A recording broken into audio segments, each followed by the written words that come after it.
Hey everybody, it's David Edwards with Scott Christensen, CEO. And today we're going to talk about giving up that $5 daily coffee habit. And I can see you guys right now, some of you are rolling your eyes, but I'm telling you, it can literally have an impact on your financial future. I'm not really asking you to give up that daily cup of joe. What I'm really saying is that, or suggesting is that something as little as a little tweak like that, $5 a day, can really have a significant impact on your financial future. And so stay until the end of this video. We're going to give you a tip that's super important and super impactful. So Scott, tell me, how can giving up $5 a day in coffee change somebody's financial future? A little tweak like that. David, like you mentioned, more than likely, very few people are going to be willing to give up their morning coffee or energy drink. Yeah, well, their energy drink, which some of us, me included, they're probably not going to give those things up. But like you say, just a little tweak here and there, even as small as $5 here and there, can make a huge difference. Because in planning for your future, every dollar counts. And in the case of our morning energy drink expenditure, $5 a day, if you think about it, $5 a day amounts to about $150 each month. And over 12 months, that's $1,800. Over 5 years, that's $9,000. Over 10 years, it's $18,000. I mean, that's a pretty big chunk of money. It's a lot of gains. Yeah. And so if you applied an interest rate, I think, it's obvious. Money that you're spending on anything like that, once the money leaves your checking account or your credit card, so to speak, once that happens, that money is gone. It's not coming back. It's what we call a wealth transfer, meaning dollars that leave your control. You worked hard for them, you earned them, they came into your checking account, they were part of your paycheck, and then you spent them. You gave them to somebody else. And unless it's some type of an investment that you expect to return, those dollars are transferred away from you. And not only are they transferred away from you, but in addition to that, there's something we call a lost opportunity cost. And that goes back to what I was talking about earlier. Had you been able to invest $150 a month over any period of time and got any amount of interest, the interest is what we call the lost opportunity cost. So if you have $10,000 and it's sitting, in the bank at 0% interest, or it's in a sock in the bedroom or wherever you might have done something like that, if you're not getting any interest, that is money. There's an opportunity cost, and you've lost the opportunity to earn growth on that. And that's what happens with wealth transfers. Is they have an additional cost. So if you calculated $150 a month over a 15 or 20 year period of time, and then added interest to it, the number would be phenomenal. People ought to do that and take the time to figure out how much that would really be. But it's an astonishing number.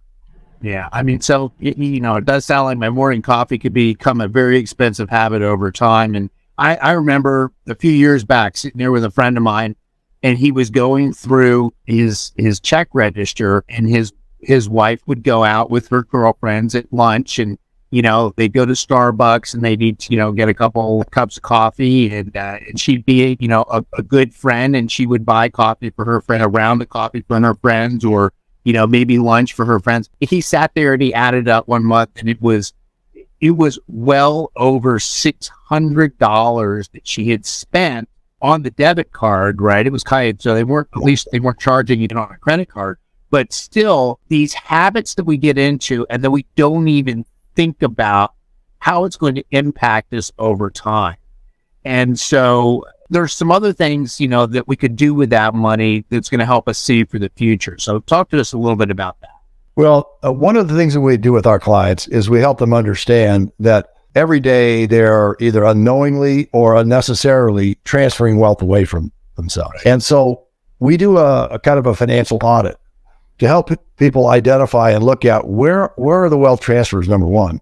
But there's also another factor, and that's what we call financial inefficiencies. And simply put, that is, where are you spending a dollar that it is not getting you the highest value? it's not creating the most benefits or maximum benefits. And in some cases, we can show people how they can take $1 and employ it in a particular fashion so that it creates multiple benefits for them.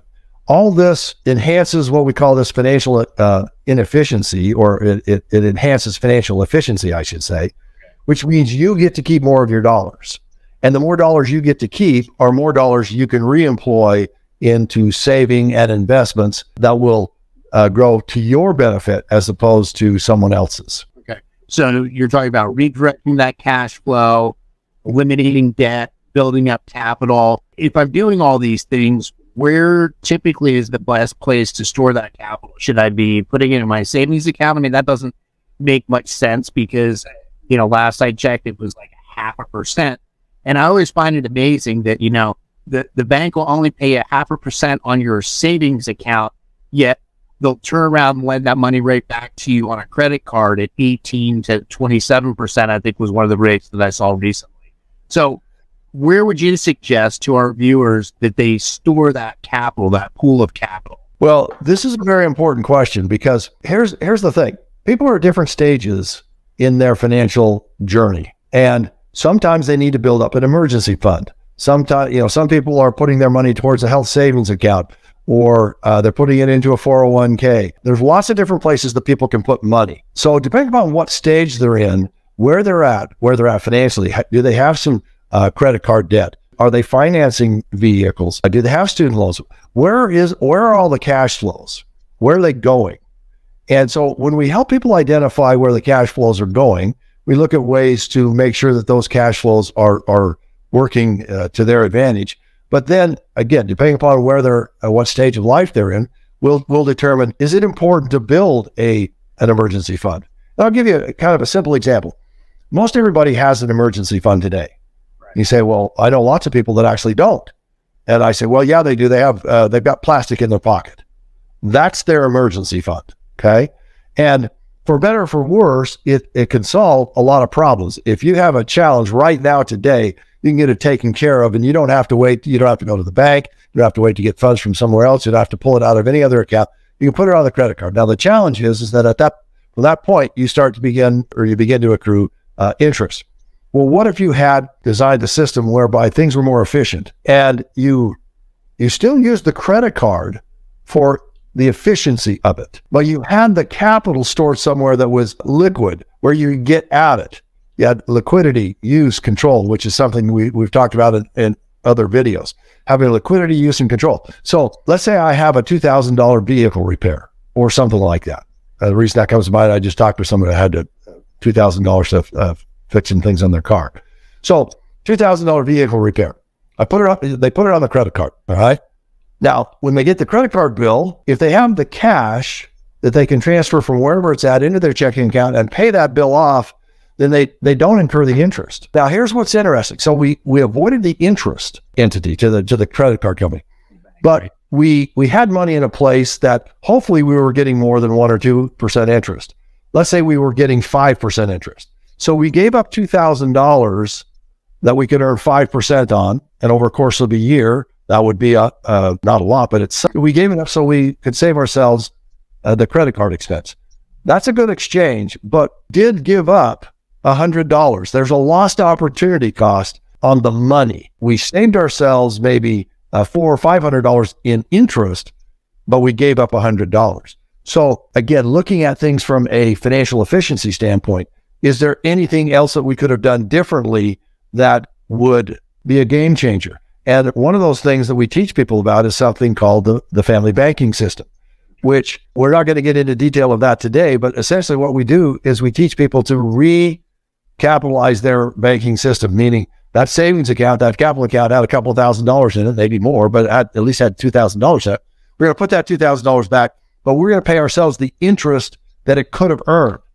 Now, for some people, they're going to go, gosh, that just sounds crazy. Why would you do that? You need to understand a lot more about the whole process of money and why the financial institutions do the things that they do and why you should understand that and then do some of those same things for your benefit. And so that's something that we really help our clients with. Financial inefficiencies, lost opportunity costs, wealth transfers, and redirecting cash flow. These are all part of what we try and help our clients understand to move them ahead far more financially effectively than anything that they've been doing in the past. Okay. Institutions and products and services to work for them rather than against them. Awesome. So a couple things that people can do if they want to learn more, right? They can go to our YouTube channel. We've got links below and on the ticker.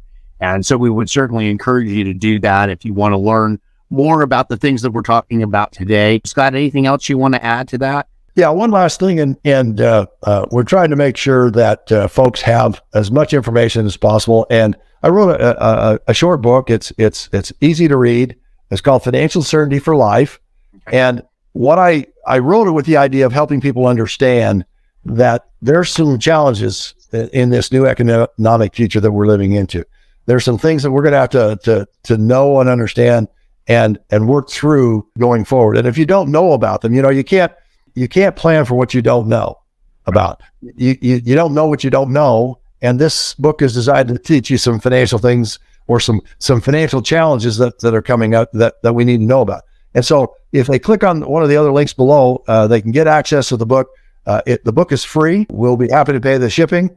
And then the one other link that is also available is that we would love to have an opportunity to visit with those who are listening or viewing this particular video. We offer a free 30-minute, no obligation consultation. We can talk about where you're at, where you're trying to get to, what some of the struggles and challenges that you're facing, and we can get you set on the right path to moving forward financially. We would love for people to schedule that consultation, and we'd love to be able to help people, because that's, at the end of the day, that is the bottom line. We are trying to make a difference for people in this country financially, and we believe we've got some very good financial education information that will help do that. So looking forward to it, David.